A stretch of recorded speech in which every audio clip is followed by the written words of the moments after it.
আমি শুরু করব সুখের সন্ধান দিয়ে। আমি যেটা বলতে চাচ্ছি তা হলো, এটা যদিও চমৎকার একটা উপমা, আর এই জাতির প্রতিষ্ঠাতাদের মনে অবশ্যই ভালো উদ্দেশ্য ছিল, কিন্তু আমি আসলে খুবই অবাক হয়েছি, কারণ কোরআনে সুখের সন্ধান নিয়ে কিছুই বলা হয়নি। কোরআনে সুখের সন্ধান নিয়ে কিছুই বলা হয়নি। খুবই তাজ্জব ব্যাপার। আমি 15 বছর ধরে এটা বুঝতে চেষ্টা করেছি যে কোরআনে কোথায় এই সুখের সন্ধানের কথা বলা হয়েছে। আল্লাহ এই ব্যাপারে কথা বলেননি, কিছুই বলেননি। আর এটা আমাকে ভাবায় যে আধুনিক সভ্যতার জন্য এত গুরুত্বপূর্ণ একটা ব্যাপার, মানুষ সুখী হতে চায়, কিন্তু আল্লাহ এই ব্যাপারে কিছুই বলেননি। কোরআনে এটা বলা নেই কীভাবে সুখের সন্ধান পেতে হবে। আর এটা খুবই আকর্ষণীয় ব্যাপার যে কোরআনের সবচেয়ে বড় যে অনুভূতির কথা বলা হয়েছে তা হলো সন্তুষ্টি। সন্তুষ্ট থাকা, এটাই সব থেকে বড় লক্ষ্য, সুখ নয়। কিন্তু এই দুইটি কিন্তু আলাদা জিনিস। সুখে থাকা আর শান্তিতে থাকা দুটো আলাদা বিষয়। এখন আমি আপনাদেরকে সাইকোলজির ব্যাপারে কিছু বলবো, খুবই আকর্ষণীয় কিছু বিষয়। আর এই তথ্যগুলো আমাদেরকে কোরআনের বাণী বুঝতে আরও বেশি সহায়তা করবে। আর আমার আলোচনার পুরোটাই নিয়ে। আর এই বাণীটি আছে সূরা নাজমের মধ্যে, ওয়া আল্লাইসা লিল ইনসানি ইল্লা মা সাআ, এবং মানুষ তাই পায় যা সে করে। এখন আপনারা আমার সাথে থাকার চেষ্টা করুন। সর্বপ্রথম আর সবচেয়ে ছোট যা মানুষ সন্ধান করে, বিশেষ করে তরুণ প্রজন্ম যা চায়, আমি জানি শ্রোতাদের মধ্যে মনে মনে তরুণ লোক আছেন, কিন্তু আমি এখানে যারা বয়সে তরুণ তাদের বলছি। আমি চাই আপনারা এটা বুঝতে পারুন যে সবচেয়ে তুচ্ছ কিছু যখন জীবনে সন্ধান করা হয়, তখনই আসলে সুখের সন্ধান করা হয়। এটা আসলেই সব থেকে তুচ্ছ। আমি বলছি কেন আমার এই ধারণা। যেমন শনিবারে ঘুম থেকে উঠে বাড়ির কাজ করতে ইচ্ছা করে না, তাই 12টা পর্যন্ত ঘুম দিয়ে ওঠেন আপনি। আপনার তখন কী অনুভূতি হয়? আপনি তখন সুখী। সুখী হওয়া আসলে কষ্টের কিছু না।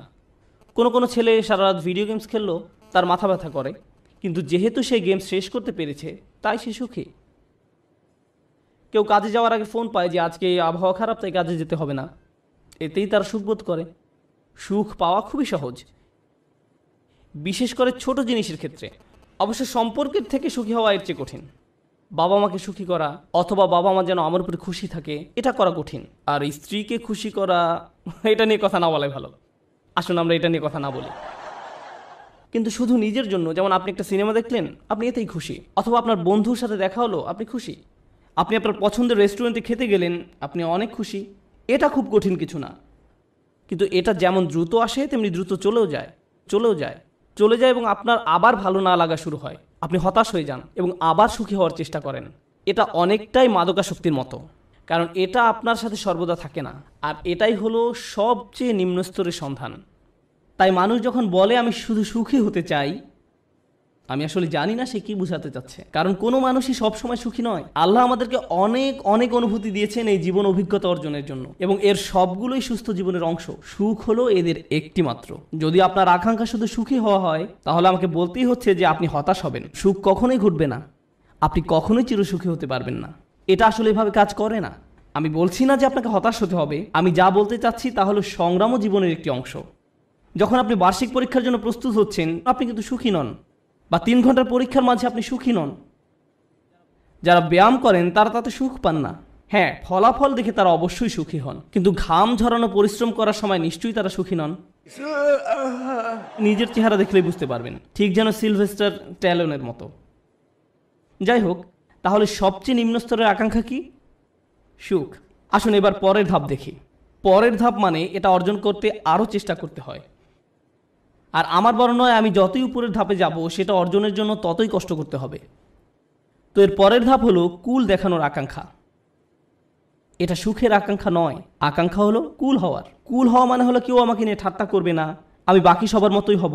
কেউ আমাকে নির্দেশ করে বলবে না যে তুমি এমন কাপড় কেন পরছো, এমন কথা কেন বলছো, তোমাকে এমন দেখাচ্ছে কেন, তুমি এভাবে চলো কেন, ওদের সাথে কেন মেশো, এটা কেন কিনছো, ওটা কেন করছো, গাড়ি কেন চালাও। আপনাকে আলাদা করে ভাববে, আপনি এটা চান না। আপনি যে কোনোভাবে সবার সাথে মিশে যেতে চান এবং কারো সমালোচনার বস্তু হতে চান না। আপনি অদৃশ্য হয়ে যেতে চান বাকি সবার মাঝে, যেন আপনাকে বাকি সবার মতো কুল ভাবা হয়। আর এই জন্য পরিশ্রম করতে হয়।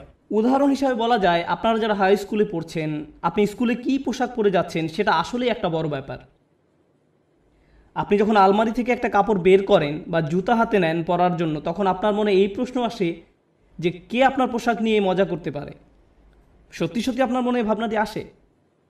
অথবা আপনি যখন কাপড় কিনতে দোকানে যান, আপনার বাবা হয়তো আপনাকে টাকা দিয়েছেন কিছু কেনার জন্য, আপনি যাই কিনেন না কেন, অনেক কিছু কেনার পেছনে একমাত্র কারণ হলো যখন আপনি এইসব পরবেন তখন লোকে কি বলবে। এটাই হলো কুল হওয়ার আকাঙ্ক্ষা। বাদ বাকি 10 জনের মাঝে মিশে যেতে হলে আপনাকে পরিশ্রম করতে হবে। এমন কিছু করা খুব সহজ যাতে মানুষ আপনাকে আজব ভাববে, কিন্তু বাকি সবার মতো চলতে গেলে কিছু কাজ করতেই হবে। অনেক তরুণকে এই জন্য নিজের পছন্দ বাদ দিতে হয়, তাদের এমন অভিনয় করতে হয় যা আসলে তারা নয়। আমি কিছু তরুণকে চিনি, ধরুন 14-15 বছর বয়স। একজনের কথা মনে আছে, সে বেসবল টুপি পরতো কারণ এটা তখন ফ্যাশন ছিল, তার প্যান্ট ঝুলে থাকতো। সে আমার কাছে এসে কান্না শুরু করলো। আমি তার কাছে বসলাম, আর সে আমাকে বলল, আমি এমন কাপড় পরতে পছন্দ করি না, আমি এটা ঘৃণা করি। কিন্তু আমি যদি এমন না করি তাহলে বাকিরা আমাকে নিয়ে মজা করে, আমি তাই বাধ্য হয়ে এমন করি। আমি গালি দিতে পছন্দ করি না, কিন্তু প্রায় গালি দেই যখন স্কুলে থাকি, কারণ আমাকে বাকিদের মতো হতে হবে। তাহলে সবচেয়ে তুচ্ছ আকাঙ্ক্ষা হলো সুখের আকাঙ্ক্ষা। এর পরের ধাপ হলো কুল হওয়ার আকাঙ্ক্ষা। এর পরের পর্যায়ে কি? জনপ্রিয় হওয়ার আকাঙ্ক্ষা। আমি সবার মাঝে মিশে যেতে চাই না, আমি সবচেয়ে জনপ্রিয় হতে চাই। আমি এমন হতে চাই যেন সবাই আমার বন্ধু হতে চায়, এমন হতে চাই যেন সবাই লাঞ্চের সময় আমার কথা শোনে। আমি এমন হতে চাই যেন কেউ আমাকে নিয়ে মজা করার আগেই যেন আমি তাদেরকে নিয়ে মজা করতে পারি। আর প্রায় সময় আপনারা দেখবেন যে স্কুলে যেসব বাচ্চারা জনপ্রিয়, তাদের জনপ্রিয়তার কারণ হলো তারা অন্যদেরকে নিয়ে মজা করে, আর সবাই তাদের ভয় পেয়ে তাদের কথা মতো চলে, যেন তারা কেউ পরবর্তী শিকারে পরিণত না হয়। যদিও আমি এখানে অল্প বয়স্কদের কথা বলছি, কিন্তু এমনটা প্রাপ্তবয়স্কদের ক্ষেত্রেও হয়, অবশ্যই হয়। আমাদের আঙ্কেল আন্টিদের ক্ষেত্রেও হয়ে থাকে, কোনো সন্দেহ নেই। জনপ্রিয়তার মানে হলো আমি চাই সবাই আমাকে নিয়ে কথা বলুক, আমি সবার মনোযোগের কেন্দ্রে থাকতে চাই, আমি চাই সবাই আমাকে নিয়ে মন্তব্য করুক। আমি কোনো ছবি পোস্ট করব, টুইট করব, ভিডিও বানাবো, যা কিছুই করি মানুষ যেন আমাকে নিয়ে কথা বলে। যখন আমাকে নিয়ে কথা বলা কমে যাবে তখন আমাকে নতুন কিছু আবার করতে হবে যেন মানুষ আমাকে নিয়ে মেতে থাকে।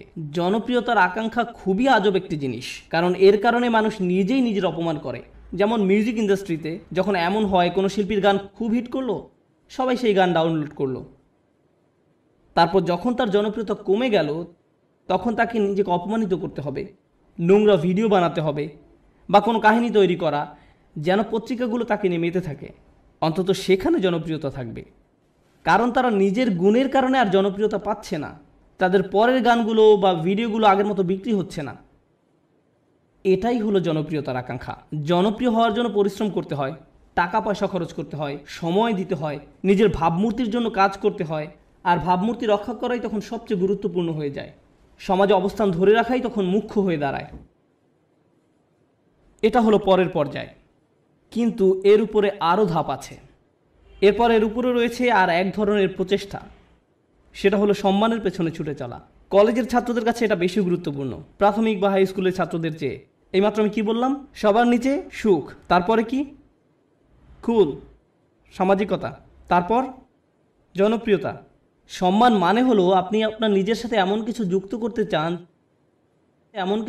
করতে চান যেটা অনেক মূল্যবান।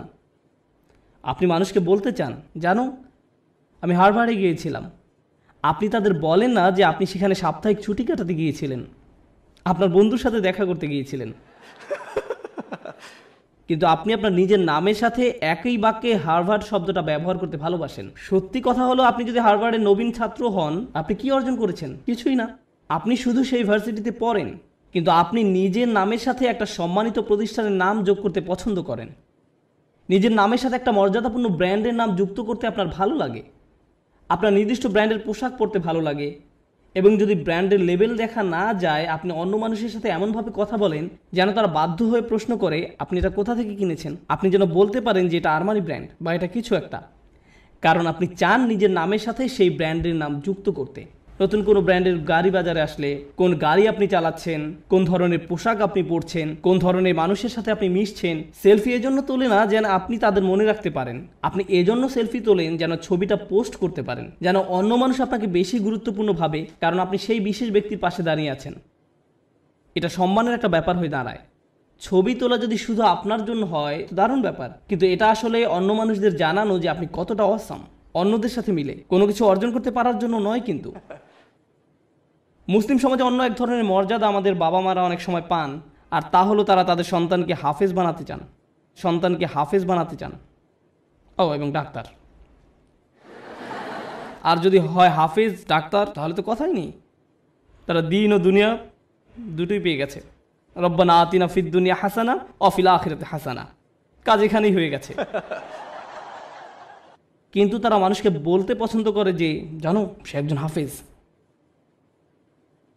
কিন্তু দুর্ভাগ্যবশত এর জন্য আপনি আপনার সন্তানকে কোরআনে হাফেজ বানাননি, কিন্তু এমনটাই ঘটে থাকে।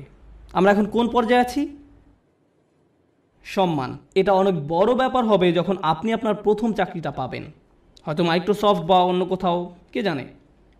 ধরেন আপনি বড় কোথাও চাকরি পেলেন, হয়তো গুগলে, তারা আপনাকে আপনার ব্যাজ দিবে, যেটা আপনি মসজিদেও পরে আসেন। যেন কেউ প্রশ্ন করে যে তুমি কি অনেক বেশি গুগল ব্যবহার করো যে তারা তোমাকে একটা বিশেষ ব্যাজ দিয়েছে, আর আপনি তখন বলার সুযোগ পান না না আমার সেখানে চাকরি হয়েছে। আপনি মানুষকে জানাতে চান যে আপনি কি অর্জন করেছেন। তাফাখুরুম বাইনাকুম, কুরআনে এটাকে এভাবেই বলা হয়েছে, অন্যদের দেখানোর ইচ্ছা যে আপনার কি মর্যাদা আছে। যাই হোক, আমি আবার একদম নিচ থেকে শুরু করতে চাই। প্রথমে কি ছিল? সুখ। দ্বিতীয় সামাজিকতা। কুল। তৃতীয় জনপ্রিয়তা। চতুর্থ সম্মান।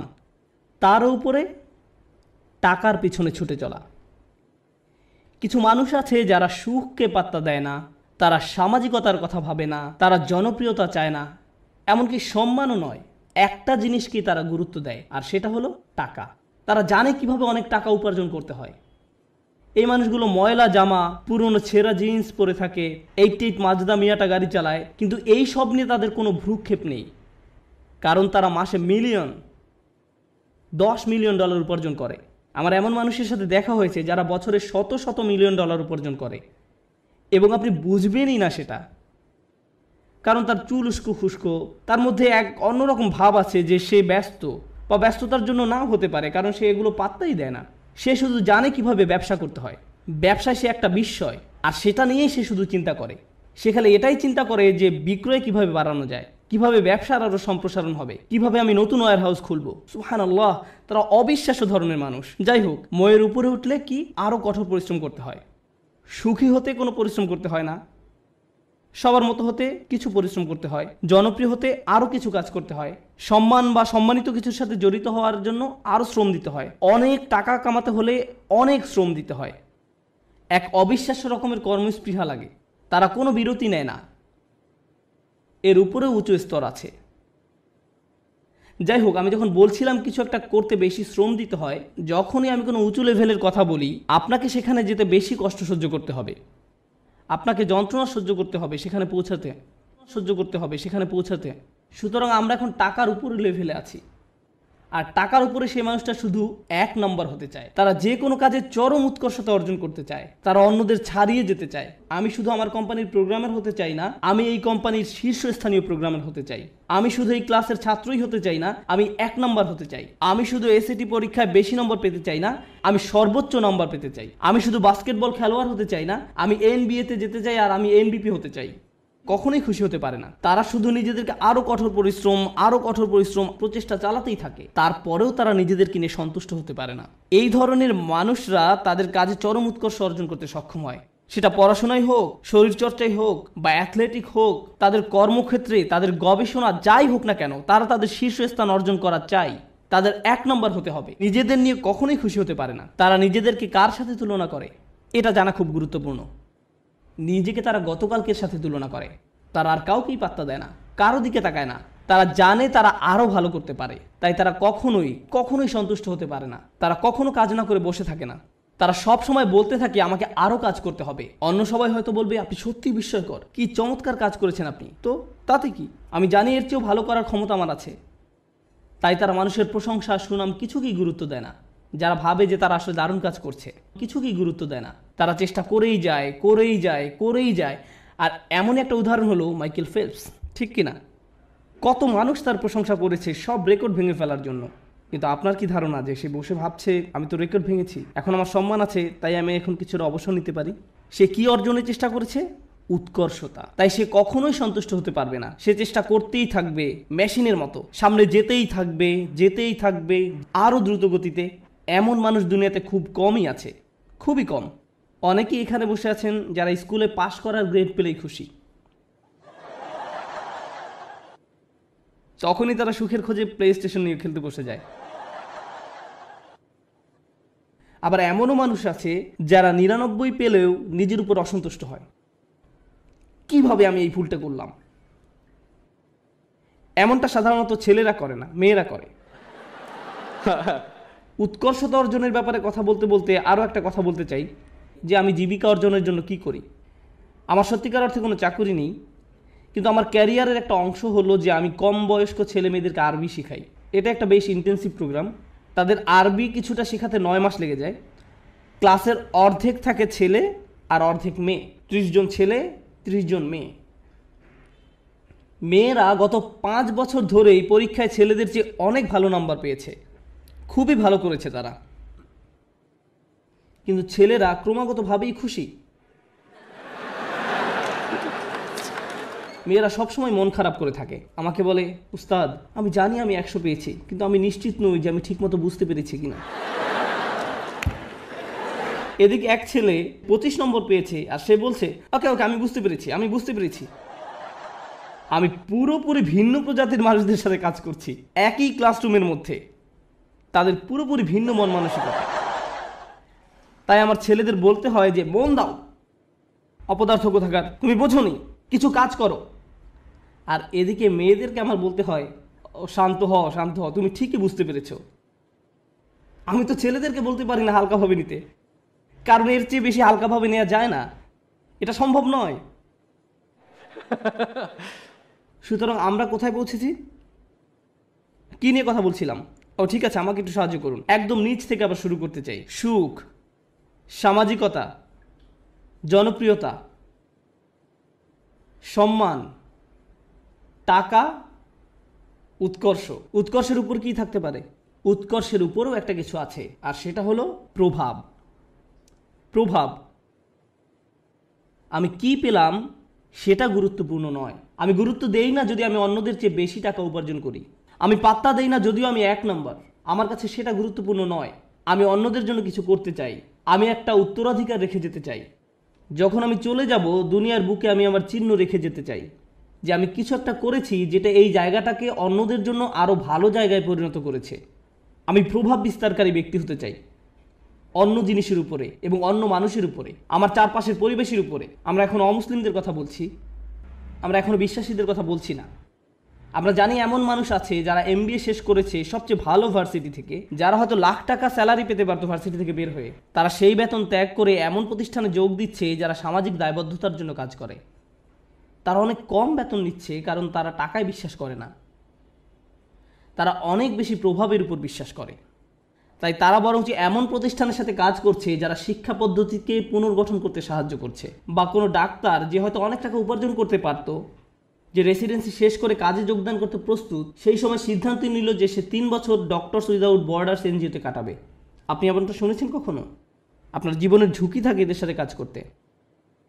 যুদ্ধ বিধ্বস্ত অঞ্চলেরা মানবিক কাজ করে। কিন্তু কেন এই ছেলেটা যাচ্ছে, কেন এই মেয়েটা যাচ্ছে? কারণ পয়সা আসা শুরু করলে আমি কোন ধরনের গাড়ি কিনবো সেটা নিয়ে দুশ্চিন্তা না করে সে বেশি চিন্তিত পৃথিবীতে সে কি প্রভাব রেখে যেতে পারবে সেটা নিয়ে। তারা সাহায্য করতে চায়, তারা ভালো কিছু করতে চায়। আর এই ধরনের নিঃস্বার্থপরতা খুব কম মানুষেরই থাকে। এই মইয়ের যত উপরে আমরা যাই ততই কম মানুষ আপনি পাবেন। আর তারা বিস্ময়কর মানুষ। তারাই হচ্ছেন সেই মানুষ যারা দুনিয়ায়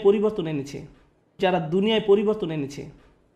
চিন্তা করুন, নেলসন ম্যান্ডেলা বা তার মতো কেউ, এমন মানুষ যাদের জেলে যেতে হয়েছে কারণ তারা কোনো কিছুতে বিশ্বাস করতেন, কারণ তারা প্রভাবে বিশ্বাস করতেন, তারা নিজের চেয়েও বেশি কিছু করতে চান, তারা বৃহৎ স্বার্থে নিজেদের বলি দিয়েছেন, তারা নিজেদের কথা চিন্তাই করেননি, তারা কোনো এক উদ্দেশ্যের দাস।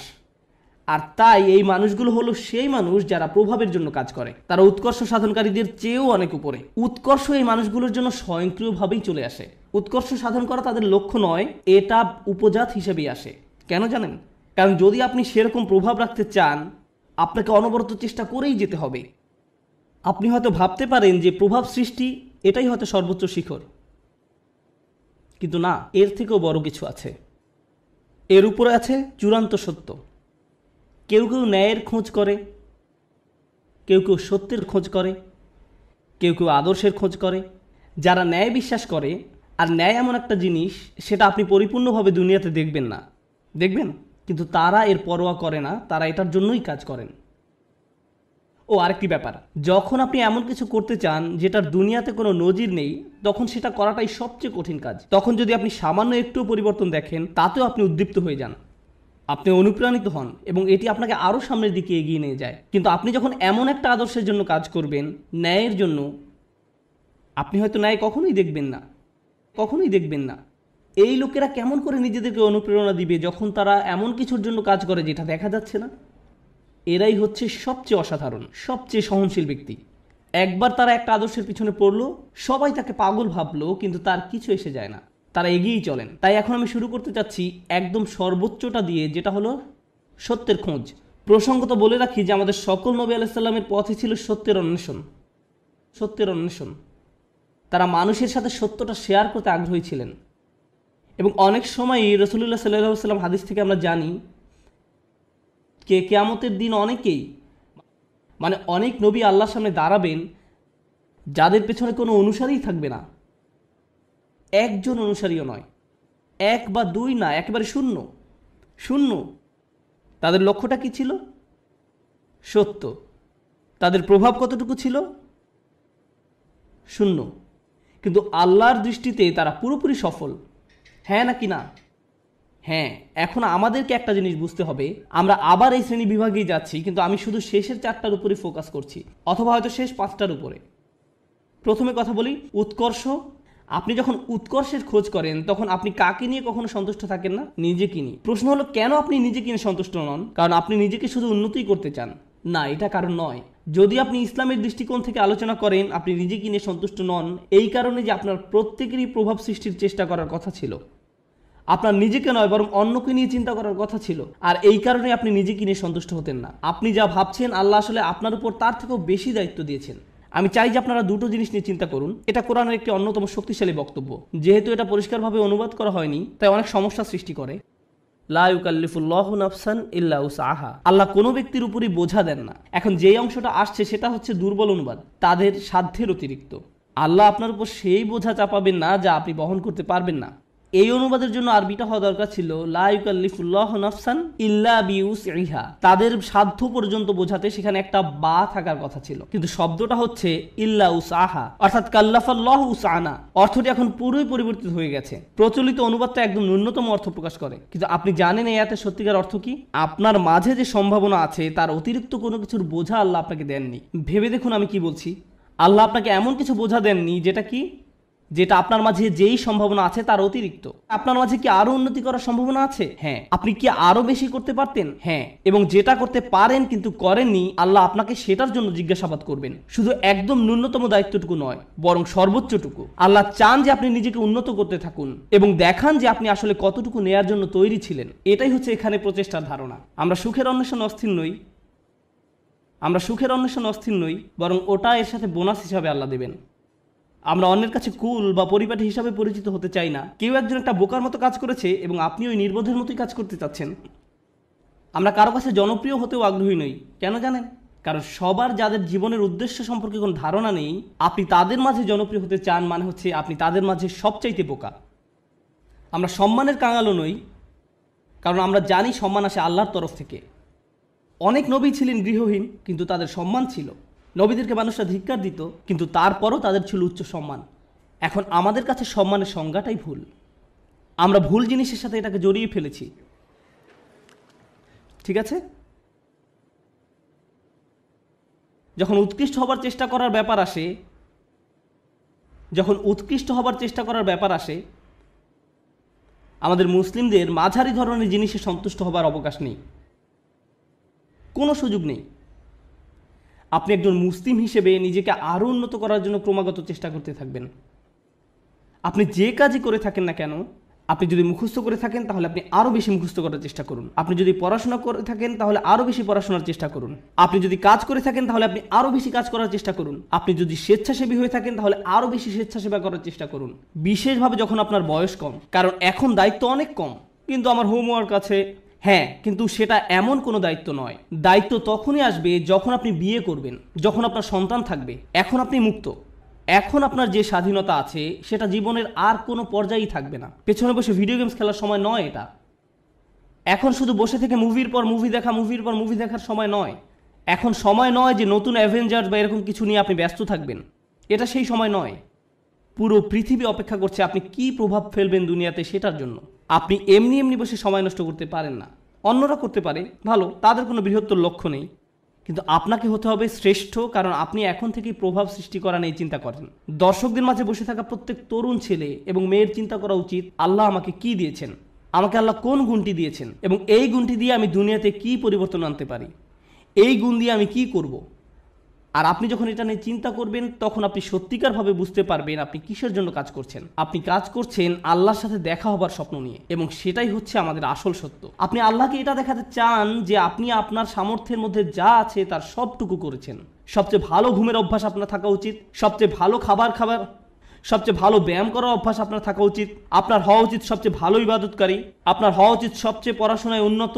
আপনার জীবনে আপনি যা যা করে থাকেন প্রত্যেকটি কাজে আপনার উৎকর্ষ অর্জনের চেষ্টায় রত হতে হবে। আপনার বাজে জাঙ্ক খাবার খাওয়ার অভ্যাস ত্যাগ করা উচিত। আপনি এমন কেউ হবেন না যারা অযথা ঘুরে ফিরে আড্ডা দিয়ে সময় নষ্ট করে। আপনি অবশ্যই অবসর কাটাবেন, কিন্তু এমনকি যখন আপনি খেলবেন তখনও সবচেয়ে ভালো খেলুন। স্কুলের বা কলেজের অন্য ছেলেরা যখন তাকে দেখবে তারা বলবে আমি এর মতো হতে চাই, তার সব কিছু অসাধারণ, তার সব কিছু অসাধারণ, তার সব কিছুতেই সে চ্যাম্পিয়ন। আপনাদের তেমন লোক হওয়া উচিত। উম্মার এরকম লোক দরকার, শ্রেষ্ঠ লোক, এবং এ ধরনের লোকেরাই প্রভাব সৃষ্টি করতে পারে। আরেকটি ব্যাপার কি জানেন, আমাদের বাবা মায়েরা, খুবই দুঃখজনক, কারণ তাদেরকে কখনো এটা শেখানো হয়নি, তারা কখনো এই যে সিঁড়িটা এর সাথে পরিচিত হননি। তাদের কাছে সর্বোচ্চ শিখর মানে হচ্ছে সম্মান, আর এর উপরে গেলে টাকা পয়সা। তাই আপনাদেরকে নিয়ে তাদের একমাত্র চিন্তা হচ্ছে সম্মান আর অর্থ। একটা চাকরি খোঁজো যেন তুমি সম্মান পেতে পারো, আর আমরা বলতে পারি আমাদের ছেলে একটা চাকরি করে, সে ডাক্তার, সে এটা, সে ওটা, আর হয়তো আমাদের এক সময় অনেক টাকাও হবে আর আমরা সেটা মানুষকে দেখাতে পারবো। শেষ, এটাই তাদের একমাত্র চিন্তা। আর তারা সবসময় জিজ্ঞাসা করে তুমি কোথায় কাজ করবে, কেমন করে তুমি আরো টাকা রোজগার করবে, কখন আমরা বাড়ি কিনবো। সবকিছুই শেষ হয় সম্মান এবং অর্থতে গিয়ে। কিন্তু জীবনে এর উপরেও কিছু আছে। অর্থের উপরে কি? টাকা পয়সা, উৎকর্ষ। কে আপনাকে উৎকর্ষ বা শ্রেষ্ঠত্ব অর্জনের দিকে ধাবিত করবে? আমরা শুধু অর্থ এবং সম্মান নিয়ে চিন্তা করতে করতে জীবন শেষ করে ফেলি। মুসলিমদের মাঝে কত ছেলে মেয়ে ডাক্তার হয়েছে, আমি সবসময় তাদের উদাহরণটাই দিই, কারণ এদেরকেই সবচেয়ে বেশি হতাশ দেখি আমি। তারা ডাক্তার হয়েছে শুধুমাত্র এ কারণে যে তাদের মা বলেছে কিংবা বাবা বলেছে। আমি কখনোই আমার কোনো সমস্যা হলেও এরকম ডাক্তারের কাছে যেতে আগ্রহী নই। আমি বরং এমন কারো কাছে যাব যে ডাক্তার হয়েছে কারণ তারা মানবতার সেবা করতে চায়, তারা তাদেরকে নিয়ে চিন্তা করে, তারা দুর্নীতিগ্রস্ত ইন্স্যুরেন্স কোম্পানি থেকে পরবর্তী টাকা আসার অপেক্ষা করে না, তারা আসলে মানবতা নিয়ে চিন্তিত। আমি এ ধরনের ডাক্তারের সাথে সম্পর্ক রাখতে, নিজে এবং বাচ্চাদেরকে নিয়ে যেতে আগ্রহী। প্রভাব সৃষ্টিকারী ব্যক্তি। এখন এই ব্যাপারে আমার শেষ কথা, লাইসা লিল ইনসানি ইল্লা মা সা। মানুষের কিছুই থাকবে না শুধুমাত্র তারা যে চেষ্টা করেছে তা ছাড়া। আবার শুরু করি। সুখের সন্ধান, কুল, সামাজিক বা পরিবারটি হওয়ার বাসনা, জনপ্রিয় হবার আকাঙ্ক্ষা, সম্মান পাবার আকাঙ্ক্ষা, অর্থপ্রাপ্তির আকাঙ্ক্ষা, উৎকর্ষ লাভের আকাঙ্ক্ষা, প্রভাব সৃষ্টিকারী হবার ইচ্ছা এবং সত্য পাবার প্রচেষ্টা। জানেন আল্লাহর কাছে সবচেয়ে মূল্যবান কোনটি? এই সব কিছুর মাঝে আল্লাহর কাছে সবচেয়ে প্রিয় হচ্ছে আপনার প্রচেষ্টা। অর্থ নয়, প্রভাব না, শ্রেষ্ঠত্ব না, এই সব কিছুই আসবে, কিন্তু আল্লাহ আপনার কাছ থেকে যেটা দেখতে চান সেটা হচ্ছে প্রচেষ্টা। প্রচেষ্টা। আমি আপনাদের বলেছি নবী আলাইহিস সালামদের কথা, যারা শেষ বিচারের দিন আল্লাহর সামনে দাঁড়াবেন কতজন উম্মত নিয়ে? শূন্য। কিন্তু তারপরেও আল্লাহ তাদেরকে জান্নাতের সর্বোচ্চ আসনে আসীন করবেন, কারণ আল্লাহ সম্মান জানাবেন তাদের প্রত্যয়কে, তাদের প্রচেষ্টাকে, তাদের চারিত্রিক দৃঢ়তাকে। তারা কঠিন সময়ে পড়েছিলেন এবং তারা সেটা মোকাবেলা করেছেন। যদি আপনি নূহ আলাইহিস সালামের প্রতি বছরের একটা প্রোগ্রেস রিপোর্ট দেখতে চান, চলুন একটা গ্রোথ চার্ট বানিয়ে দেখি কতজন মানুষ মুসলিম হয়েছে প্রতি বছর, যেমনটা করা হয় প্রতি বছর প্রতিবেদনে। কতজন মানুষ মুসলিম হয়েছে প্রতি বছর? 950 বছর। চার্ট নিশ্চয়ই ঊর্ধ্বমুখী ছিল না, বরং সেটা ছিল অপরিবর্তনশীল, এমনকি কখনো কখনো হয়তো নিম্নমুখীও ছিল। কেউ হয়তো ইসলামের খুব কাছাকাছি এসেছে, আবার দূরে সরে গেছে। এর মানে কোনো প্রভাব তৈরিই হয়নি। আমরা নূহ আলাইহিস সালামের কোন জিনিসটাতে এত সম্মান করি? ক্রমাগত এবং ক্রমাগত প্রচেষ্টা। আমাদেরকে হতে হবে ক্রমাগত প্রচেষ্টারত এবং প্রত্যয়ী মানুষ। আল্লাহর সামনে দাঁড়ানোর মতো কিছুই থাকবে না যদি আমাদের এই প্রচেষ্টাটুকু না থাকে। তরুণরা, দয়া করে মনোযোগ দিয়ে শুনেন আমি কি বলছি। একটু চিন্তা করো, তোমার জীবনের সার্থকতা কোথায়? যদি তোমার জীবন মানে হয় শুধু একটা ভিডিও গেম থেকে অন্য ভিডিও গেম, যদি তোমার জীবন মানে হয় শুধু টিভি শো এর একটা পর্ব থেকে অন্য পর্ব, তুমি কিসের জন্য চেষ্টা করছো? এতে কি আসে যায় যদি তুমি একটা ভিডিও গেমে ট্রফি জিতো অথবা 100% সিনক্রোনাইজেশন পাও? এতে কি আসে যায়? কি এমন হবে এতে? পৃথিবীর জন্য তা কোনো পরিবর্তনই আনবে না। তুমি কতগুলো পুশ আপ করতে পারো এটা কেউ গুরুত্ব দেয় না।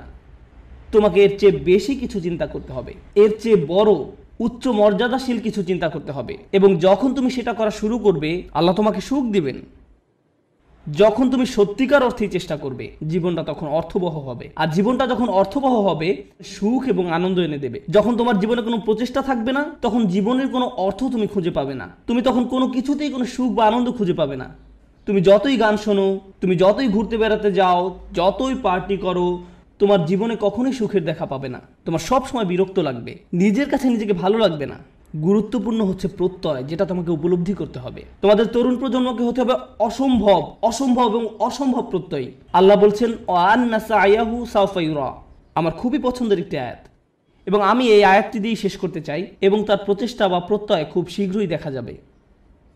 তার চেষ্টা খুব শীঘ্রই কি দেখা যাবে। এ প্রসঙ্গে আমি বলতে চাই, তুমি যখন কাউকে তোমার রিজিউম দেখাও, আমি অমুক স্কুল থেকে গ্র্যাজুয়েট হয়েছি, আমি অমুক অমুক জায়গায় কাজ করেছি, অমুক অমুক প্রজেক্টে কাজ করেছি, তখন তুমি তোমার রিজিউমে লেখো তোমার রেজাল্ট নাকি তোমার প্রচেষ্টা? তুমি তোমার প্রচেষ্টার কথা লিখো না, তুমি লিখো তোমার রেজাল্টের কথা। তুমি লেখো না যে তুমি আসলেই অনেক কঠোর পরিশ্রম করেছো ফাইনাল সেমিস্টারে এবং পরীক্ষাটা দিতে গিয়ে অর্ধমিত হয়ে গিয়েছিলে। এগুলো তুমি তোমার সিভিতে লেখো না। তুমি লেখো তুমি অমুক অমুক প্রজেক্টে কাজ করেছো, কিন্তু এটা লেখো না যে তোমাকে অনেক অনেক কষ্ট করতে হয়েছে, তাই নয় কি? শুধু তাই নয়, কিছু কিছু সময় তুমি অনেক অনেক চেষ্টা করো কিন্তু তুমি পাস করতে পারো না। অথবা এরকম যে তুমি অসম্ভব রকমের চেষ্টা করেছো একটা প্রজেক্টের জন্য, কিন্তু সেটা সফলভাবে শেষ করতে পারোনি। অথবা তুমি তোমার আশানুরূপ গ্রেড পাওনি, যেটা তোমার পাওয়া উচিত ছিল। আমরা মানুষেরা মানুষকে কিসের ভিত্তিতে বিচার করি? আমরা মানুষকে বিচার করি রেজাল্ট দিয়ে। আমার এতে কিছু যায় আসে না যে তুমি কতটা চেষ্টা করেছো, তুমি আমাকে ফলাফল এনে দিতে পারোনি। আমার এতে কিছুই আসে যায় না যে তুমি কতটা চেষ্টা করেছো, তুমি পাস করতে পারোনি, গ্রাজুয়েট হতে পারোনি। বুঝতে পেরেছো ব্যাপারটা? কিন্তু আল্লাহ তোমার বিচার তোমার রেজাল্ট দিয়ে করবেন না। আল্লাহ তোমার বিচার করবেন কিসের ভিত্তিতে? প্রচেষ্টা। আল্লাহ বলছেন এবং তার প্রচেষ্টা, তার অধ্যবসায়গুলো খুব শীঘ্রই দেখা যাবে। এটা একটা অসাধারণ ব্যাপার, কেননা পৃথিবীর বুকে কোনো মানুষই আমার প্রচেষ্টা দেখবে না, কোনো মানুষই আমার প্রচেষ্টা দেখবে না। আমি তোমার প্রচেষ্টা দেখব না, অথবা তুমি আমার প্রচেষ্টা দেখবে না, কিন্তু তিনি হচ্ছেন শুধুমাত্র আল্লাহ, যিনি আমাদের প্রচেষ্টা অধ্যবসায়গুলো দেখবেন। আমরা সবাই দেখি ফলাফল, আমরা হচ্ছি ফলাফল সর্বস্ব মানুষ। আল্লাহ হচ্ছেন বিচারক, যিনি দেখেন প্রচেষ্টা। সুবহানাল্লাহ, কতই না মহান আমাদের প্রভু। কেউ তোমার প্রচেষ্টার মূল্য দিবে না এক আল্লাহ ছাড়া। সুতরাং কখনোই তোমার প্রচেষ্টাকে খাটো করে দেখবে না।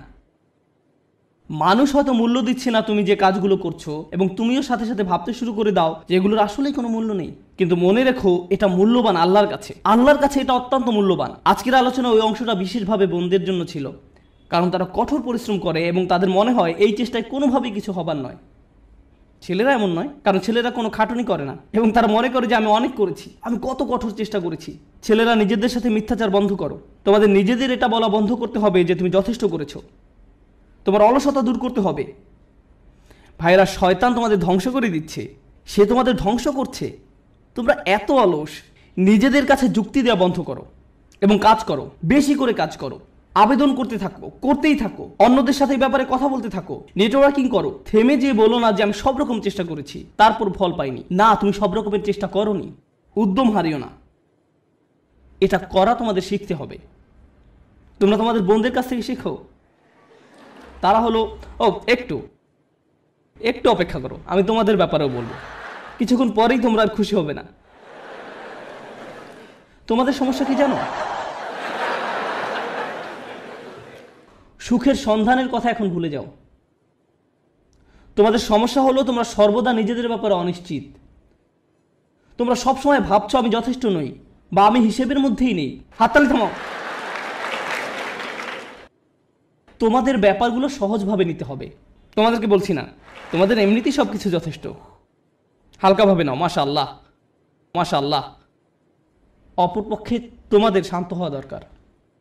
আমার এমন বন্ধুদের সাথে দেখা হয়েছে যারা ইসলাম নিয়ে পড়াশোনা করছে, তারা কোরআন শিক্ষা করছে, কিন্তু আমার এখনো সব শব্দ শেখা হয় নাই। হ্যাঁ, ঠিক আছে ঠিক আছে আন্টি, শান্ত হন। আপনার সব মুখস্থ হয়নি। আল্লাহ আপনাদের ফলাফলে আগ্রহী নয়। তিনি কিসের প্রতি আগ্রহী?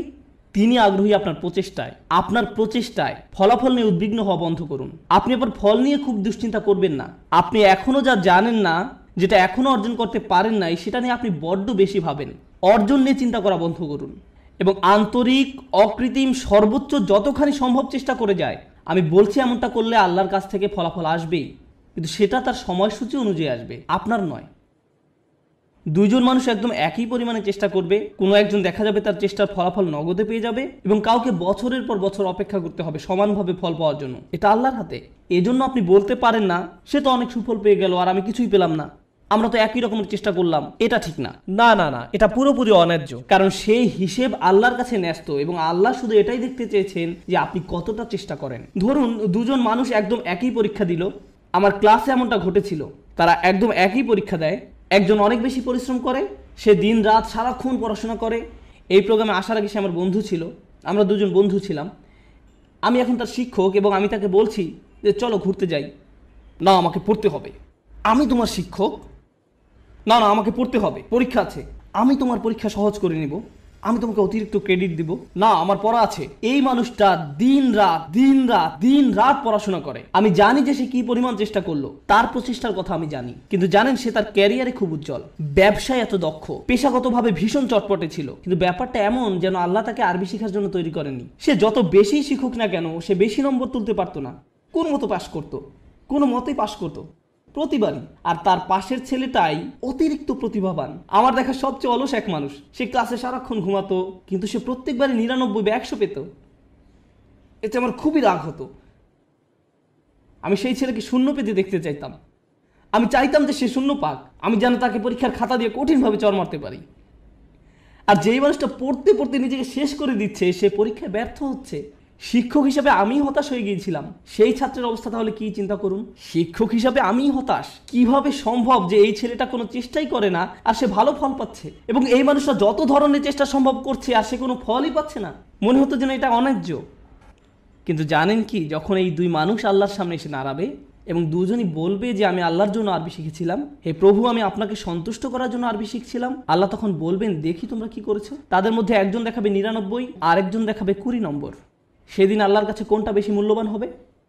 ও, সেই 20 নম্বর অমূল্য। সেদিন এটা মূল্যাতীত, কারণ আল্লাহ খাতার নম্বর দিয়ে মূল্যায়ন করেন না। তিনি কি দিয়ে মূল্যায়ন করেন? প্রচেষ্টা দিয়ে। সেই 99-এর মূল্য সেদিন হবে খুব খুব খুব কম, কারণ এটা পাওয়ার জন্য তাকে খুব বেশি চেষ্টা করতে হয়নি। আল্লাহ এভাবেই বিচার করেন। এটা পুরোটাই গুণগত মান সংক্রান্ত, পরিমাণ সংক্রান্ত নয়। মানুষ শুধু পরিমাণ বিচার করতে পারে, আল্লাহ গুণগত মান বিচার করেন।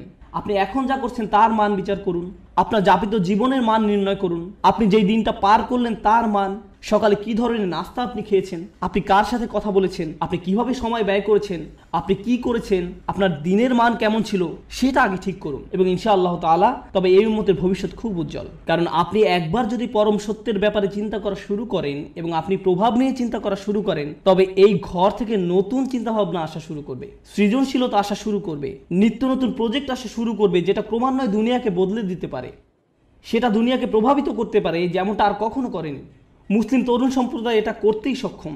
মুসলিম তরুণরা এটা করতে সক্ষম যখন তারা সঠিক সাধনার জিনিসটি খুঁজে পায়। আল্লাহ আযজা ওয়া জাল্লা এই মানুষগুলোকে, এই তরুণ সম্প্রদায়কে এই উম্মতের বীর পুরুষ করুন, যারা সঠিক সাধনার সন্ধান করে। পরবর্তী প্রজন্ম এসে যেন বলে আমি তাদের হারাতে চাই। তারা ছিল যেন স্বর্ণতুল্য মানদণ্ড। বারাকাল্লাহু লি ওয়া লাকুম। আসসালামু আলাইকুম ওয়া রাহমাতুল্লাহি ওয়া বারাকাতুহু।